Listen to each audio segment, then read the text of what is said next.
So one of the things that I heard a coach share, and he was a guest speaker at one of the coaching clinics that we put on in the Philippines when I was running the Nike Elite Camp, and then when we started something called the NBTC. Anyways, this guy's name is Tim Cohn. He's the winningest coach in the history of pro basketball in the Philippines. He's an American guy, grew up in the Philippines, and I don't know where he's at now. It's 20 something championships. He's won a bunch of championships. I don't know if his record will ever be broken. But one of the things he said when he was speaking to our coaches at the coaches convention, this is a convention for high school coaches. He shared a leadership thing, and it's a phrase that I literally just used today with a couple of seventh grade girls I was training that I used with my fifth grade boys basketball team. And he said, "We want to be clinical, not critical." And, essentially the idea is if our kid got sick and went to the doctor in the clinic isn't going to start yelling at him, "Why do you have a cough? What's wrong with you?"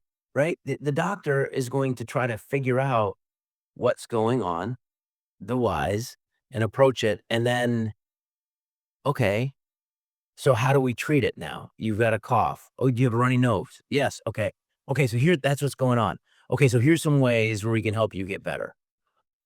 And, it's hard sometimes with the emotion of being a coach. And that was the context in which Coach Tim was sharing that phrase. But it's hard sometimes in the emotions that go with being a coach and you're trying to win and there's pressure and you're coaching in front of tens of thousands of people or everything's on TV and you gotta, and you need the guys to do this and there's an instantaneous, we need to get the ball now. We need to run this play. We've practiced, we've trained you.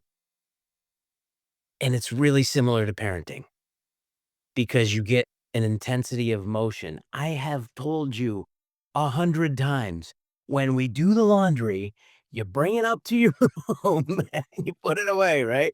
Or you've worked with a skill, let's say, in something that you wanted your kid to practice. If it's golf or swimming or tennis or baseball or soccer, whatever your sport is, you've done something with them, or you've just even watched them practice a skill. And you're like, "Do it now," right? You're thinking that and you're trying to there's frustration that comes with a built history sometimes, and emotionality that comes with the parental bond with the kid that it just, it can boil over at times and lead to us being, really quite critical, even if we don't wanna be, and we can be critical and harsh towards the ones that we love the most, and I think if we can approach it more as a clinical thing, and I understand that that can feel cold or even anesthetized, and that's not the point. The point is to maybe pause, especially in the context of parenting. Remember it's your kid that you love and recognize your own emotionality in the moment, and then manage that so that you can do the best that you can as a parent to be clinical and not critical. And I've told that with kids. A lot of kids struggle with negative self-talk. They're already critical of themselves, and then it just gets doubled and tripled when the parent is critical. Players have that. If sports psychologists are, that the number of sports psychologists worldwide has increased so much, just so dramatically in the last 30, 40 years, because players can be really harsh on themselves. And so the same is true for the kids. So I literally this morning was telling some girls, great girls who try really hard, "Hey, when you're coaching yourself, you're gonna tell yourself, 'Oh, I need to step this way.' That's okay. You're just being clinical, not critical. Don't criticize yourself. Then you can have some more fun with it. Now you can get better." And the girls did a great job. They played hard, but that's a lifelong thing. I think if we can help our kids learn how to be clinical and not critical of themselves, and they get to watch us model that when we're addressing them around not just sports, around every aspect of their lives that we're parenting them through, then I think they get an incredibly valuable lesson. the second lesson that really jumps out at me was I'm a really close friend who I hired, um, to be my assistant coach, and it's funny because he's one of those guys who should have been a head coach. He's a better coach than I am, but I was the head coach at the time, and I asked him, some things, and I hired him to come in and be my assistant, and he, uh, he gave me some good sage advice, and he said, he calls me Lex. "Lex, manage your expectations. I know you've made it to the finals 4 times, but we're really not that good on paper, right? Don't expect top level championship win every game. Like, coach them, be yourself, but manage your expectations. If not, you might end up being overly harsh." And it was really helpful and necessary for me, from the coaching standpoint. Um, and again, a life lesson as a parent. Geez, my mom and my parents live in Wisconsin. I was living in Manila, and I had my own family, my own kids, and we were starting the season. And training camp, we had 7 guys who could practice. So I love my guys. They're great. I love my guys. Uh, but we had 7 guys. So it was kind of like, okay, we can do some skill work and some 3-on-3 again. And a lot of our main guys were injured. They were tired and no fault of their own. It just was a situation. And I had to deal with my own expectations and goals and desires for success in the midst of the challenges that were before me.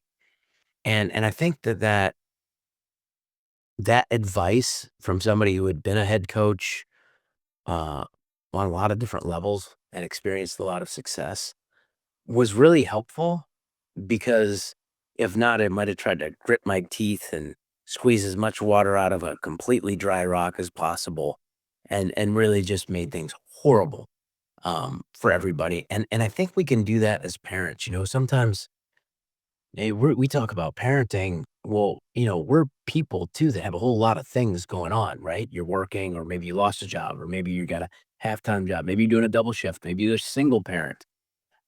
Maybe you got a great marriage and you got 3 kids, and it's just, oh my gosh, I can't get everywhere. Like, there's just too much going on, and I somehow still don't sleep. How do I not have time?